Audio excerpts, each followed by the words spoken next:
Alhamdulillah, wassalat wassalamu ala rasulillah wa ala alihi wassahaba. Ad-da'watu ila at-tawhid mas'uliyatu kulli muslim. L'appel au pur monothéisme est la responsabilité de tout musulman. Ad-da'watu ila at-tawhid mas'uliyatu kulli muslim. Appeler les gens au respect de l'unicité d'Allah, appeler les gens à vouer un culte pur au Seigneur, c'est la responsabilité de tout musulman. Et pas seulement donc d'une élite. Qu'est-ce que ça veut dire? Il dit ici Man ya'rifu at-tawhid wa ya'taqiduhu fayanbaghi lahu an yad'uwa ilayhi mukhlisan lillahi ta'ala walau lam ya'rif an-nahw was-sarf wa nahwu dhalika. Il convient à quiconque connaît le pur monothéisme et qui l'adopte d'y inviter avec l'intention sincère de satisfaire Allah subhanahu wa ta'ala. Et ce, même si l'individu ne connaît pas la grammaire, la morphologie et d'autres sciences de ce genre. Et cette affirmation, donc, nous la faisons suite à une fatwa délivrée par le cheikh Abdurrahman ibn Hassan ibn Muhammad ibn Abdul Wahhab, qu'Allah lui soit clément. Donc, Abdurrahman, c'est le petit-fils, donc fils de Hassan, et qui était lui-même fils de Muhammad ibn Abdul Wahhab, le fameux prédicateur rénovateur. Donc, Abdurrahman a lui-même reçu l'enseignement de son grand-père, Muhammad ibn Abdul Wahhab. En son temps, donc, il fut questionné عمن يعرف التوحيد ويعتقده ويقرأ في التفسير كتفسير البغوي ونحوه هل له أن يحدث بما سمعه وحفظه من العلم ولو لم يقرأ في النحو أو لا. On questionna le cheikh Abdurrahman ibn Hassan ibn Muhammad ibn Abdul Wahhab, qu'Allah lui soit clément, ainsi qu'à ses aïeux, au sujet de quelqu'un qui connaît le pur monothéisme, qui y croit, qui fait lecture de l'exégèse coranique, telle que l'interprétation de Al-Barawi et autres. Conviendra-t-il, oui ou non, qu'il expose ce qu'il entend et mémorise du savoir, même s'il n'a pas étudié la grammaire arabe? Donc ça, c'est la question qui est posée. L'individu n'a pas étudié la grammaire arabe. Évidemment, ici, nous avons affaire à un arabisant, un arabophone, quelqu'un dont la langue mère est l'arabe. Mais il ne l'a pas étudié en tant que science, à travers l'étude de la grammaire, de la morphologie et autres. Alors, conviendra-t-il que cet individu se propose de prêcher le pur monothéisme? Qu'a répondu le cheikh? Fa'ajaba. من المعلوم أن كثير من العلماء من المحدثين والفقهاء إنما كان دأبهم طلب ما هو الأهم والنحو إنما يراد لغيره فيأخذ الرجل منه ما صلح لسانه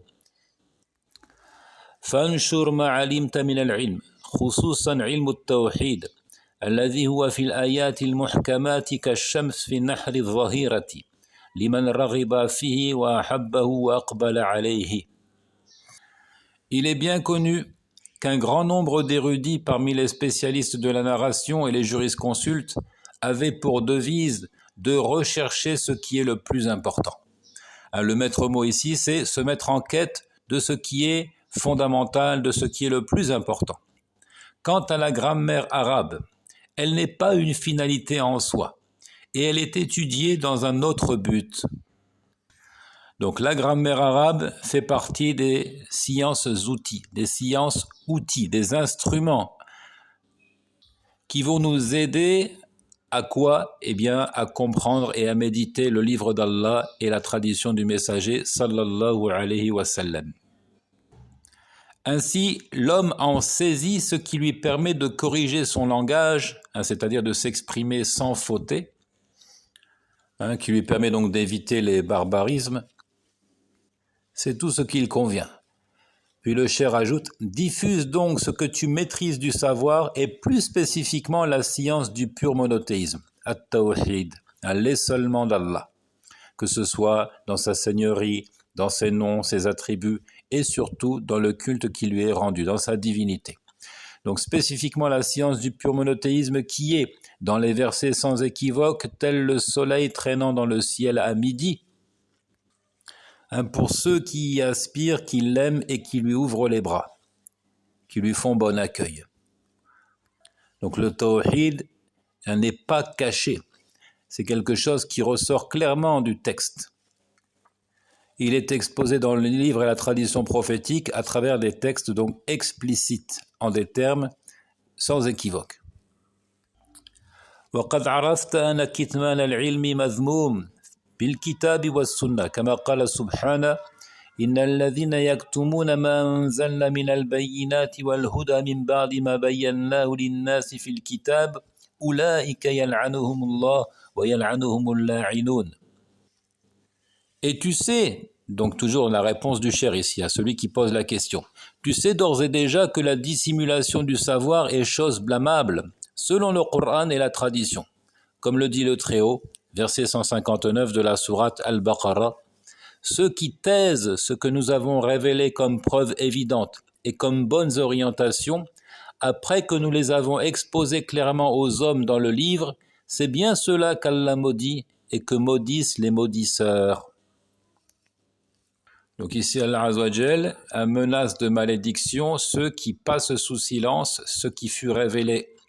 Donc ceux des érudits qui connaissent, et même si on n'est pas érudit, mais qu'on sait une chose de la religion, on a le devoir de le transmettre. Dans l'exégèse, on trouve que al-la'inoun, les maudisseurs ici, ce sont les al-an'am, les bestiaux. Même les animaux maudissent ceux qui taisent de le savoir. Et dans l'autre récit, même si le cheikh ne l'a pas cité, donc j'extrapole un peu ici, dans l'autre récit, Man su'ila an ilmin fakatamahu aljamahu Allah bilijami min narin yawm al-qiyamah. Celui qui est questionné à propos d'un savoir et qui le dissimule et qui le cache, alors on placera donc un harnais de feu sur lui au jour de la résurrection. Un harnais de feu. Et le harnais, vous savez, c'est ce que l'on place dans la gueule des animaux tels que les chevaux ou bien les chameaux, les animaux qui sont montés, les montures. On place un harnais dans leur gueule, parce que c'est le terme qu'on emploie pour parler des animaux, on ne dit pas la bouche, qui permet donc de le contrôler, de le diriger avec les rênes. Donc c'est ainsi qu'on se comportera avec celui qui détient un savoir et qui le cache, qui le dissimule. Un harnais de feu sera placé dans sa bouche au jour de la résurrection. وقد أرشد الله تعالى عباده إلى تدبر كتابه وذم من لم يتدبره فقال سبحانه أولم يكفهم أن أنزلنا عليك الكتاب يتلى عليهم إن في ذلك لرحمة وذكرى لقوم يؤمنون. Et aussi Allah Azza wa Jal a orienté ses serviteurs vers la méditation de son livre en blâmant ceux qui n'y réfléchissent pas. Ça c'est le thème que nous avons abordé hier. Allah Azza wa Jal exhorte ses serviteurs à la méditation du livre et il blâme ceux qui ne réfléchissent pas. Le Très-Haut dit, il cite ici le verset 51 de Al-Ankabut, « Ne leur suffit-il donc pas que nous ayons fait descendre sur toi le livre qui leur est récité ?